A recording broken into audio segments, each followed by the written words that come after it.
Another thing that I heard talked about this morning was the idea of belonging.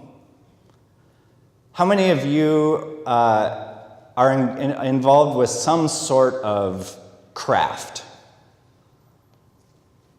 Yeah? Are there any quilters in the room? Anyone that has ever quilted for Lutheran World Relief, by any chance? To put a little plug in here for my organization, Lutheran World Relief started in 1945, and it started by a bunch of Lutherans getting together who had family members in Germany and in Europe who had been hit hard by World War II. And they got together and they said, we want to do something to help our relatives in Europe. And so one of the first things they did was got together a whole bunch of people who could make quilts. And they sent them to their family and relatives and friends that they had in Europe.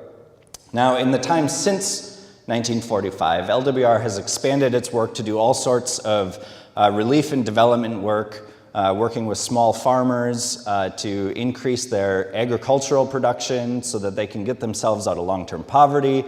But one of the things they've continued to do is have Lutherans in the US make quilts and send them to people all over the world who are in need.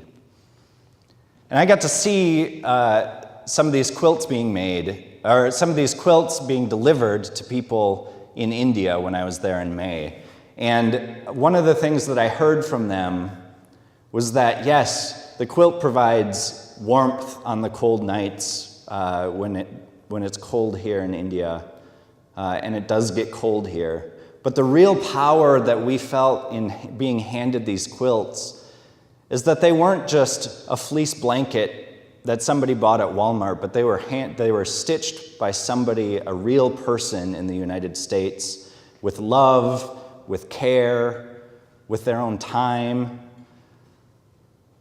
And we love that. That provides so much more comfort and warmth